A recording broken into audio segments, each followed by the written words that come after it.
Hey, it's good to have you back. Last time you saw me, I was working on the backyard building some large concrete pavers. If you happen to miss that video, I'll link it down in the video description if you want to check it out. In this video, I'll get you up to speed and take you all the way from the beginning to the end.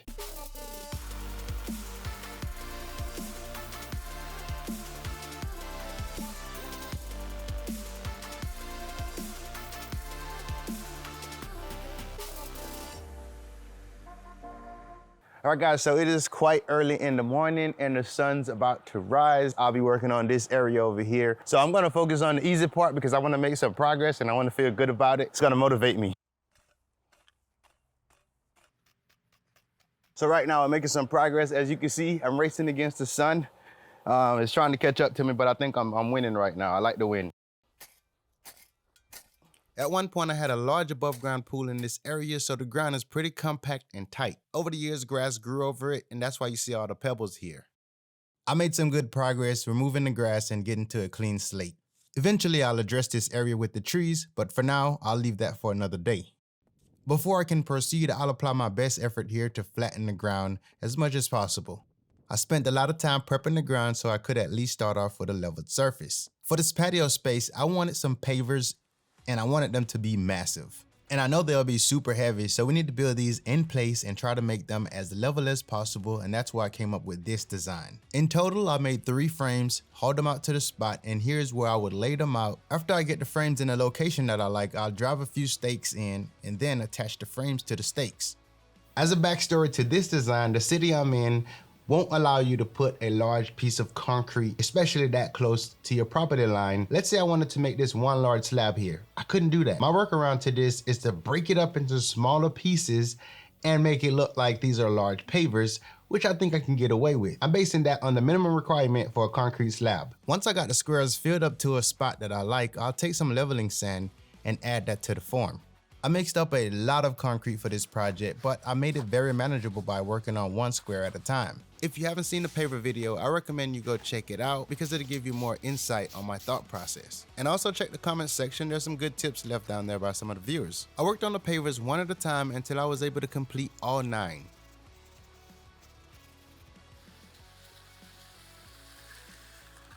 And this brings us to where we left off.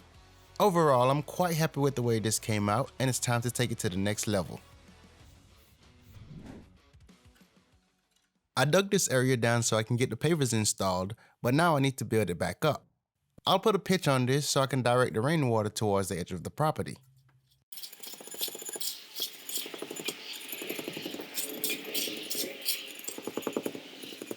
Remember the trees that was near the fence? Well, I removed those and also cut the grass at a triangular-like shape so I can separate this area from the rest of the yard. As is, it's a huge difference from what it was before to this point. Now it's time to start changing the entire look by bringing in some trees.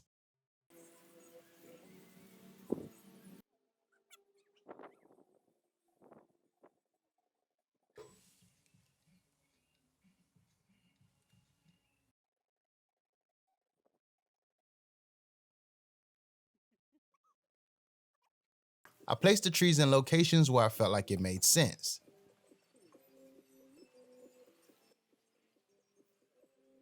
Now that I have the trees in its vicinity, I'll go ahead and dig the holes and plant the trees.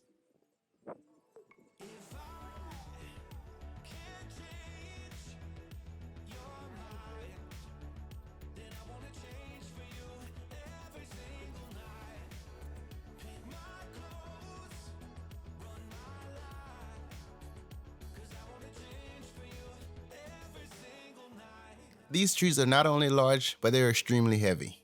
With leverage and rocking them back and forth, I was able to maneuver them into the location that I needed.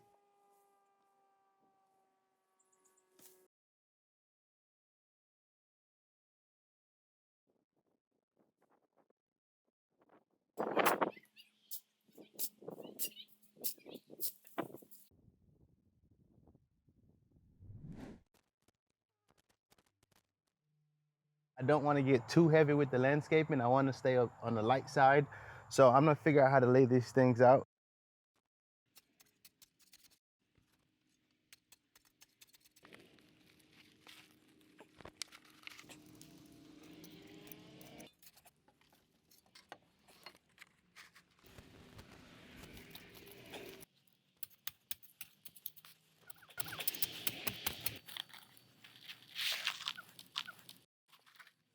So make a circle.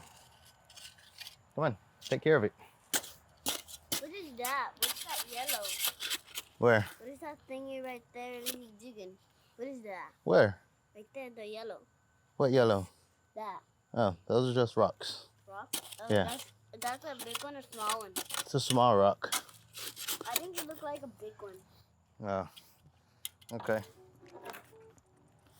All I can say is when your child wants to work, let them.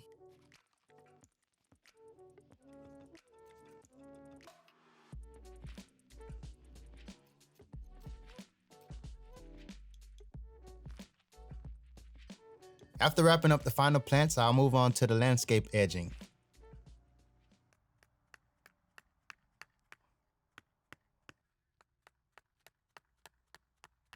Anytime you install plants, there's a chance weeds are going to grow beside it.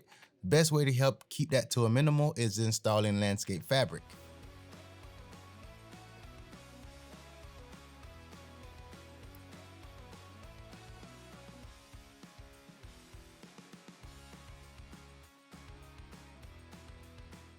Fitting this section in with white rocks is going to create a different look around the rest of the palm trees, making this a little more unpredictable.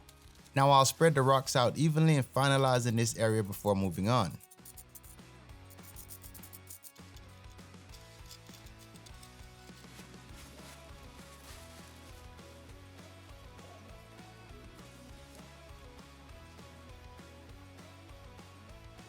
I'm making pretty good progress here. I need to roll out the landscape fabric and cover this entire area. Everywhere you see dirt, I'll cover it with the fabric.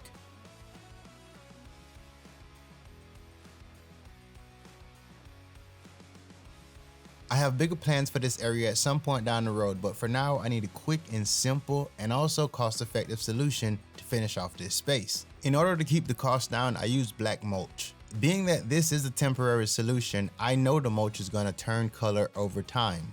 With the amount of mulch I'll be adding on top of the landscaping fabric, there's no need to anchor down the fabric. This will make things a lot easier when it's time to remove this.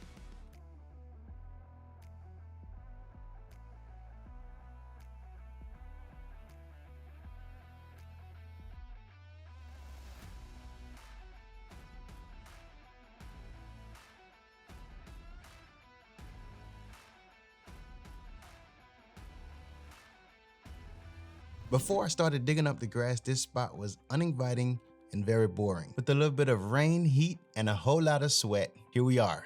There's one thing I didn't get to address in this video. That's the spaces between the slabs. 1, I didn't want to hold the video up.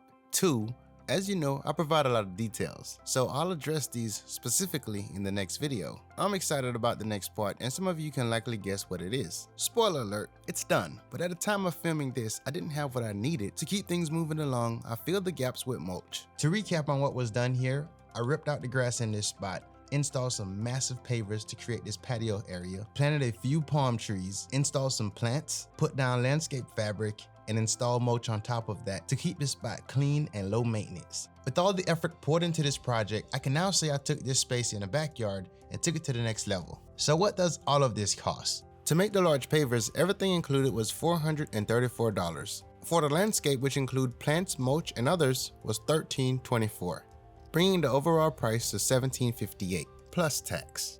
Now that I've gotten to this point, it's time to give this thing a DIY decoration. I installed a few solar powered lights, but I have to admit, I prefer to do all the heavy lifting, hands-on work. When it comes down to decorating, that's when it sort of get hard for me, but I'm gonna give it a go, see how this works out. The furniture in this space were previous projects of mine. You can find the links to those in the video description. Some of them have aged a bit due to the outdoor element, but they were sanded down and a fresh coat of stain was applied. With a fresh new look, it was like the first day out of the DIY creator's garage. Now you can check out the fat chair, the sofa, and also this magnificent corner planter. The outdoor coffee table sort of pulled everything together. It was the inspiration for the color change on the other furniture. And finally, I'm still hanging on to this fire bowl. All right guys, so this project is finally complete. It's staged at this moment. Night apparently caught me, so I can't really enjoy it on the first night. So we'll definitely make sure we do that tomorrow. Overall, I think this space is going to be very easy to upkeep and maintain. While I'm expecting this space to be low maintenance, there are areas that's still gonna remain problematic. These areas will be along the edge of everything. Outside of these problematic areas, I expect the majority of this to stay weed free. I won't be allowed to put any structure on top of the concrete being this close to the property line, but that doesn't mean I'll give up on the idea of adding some sort of shade solution. In the next video, I'll be addressing the large gaps in between the concrete slabs, so be sure to subscribe and make sure your notification is turned on. You know I don't ask for much, but if you enjoyed the video, be sure to smash the like button and also drop a comment down below. Until next time.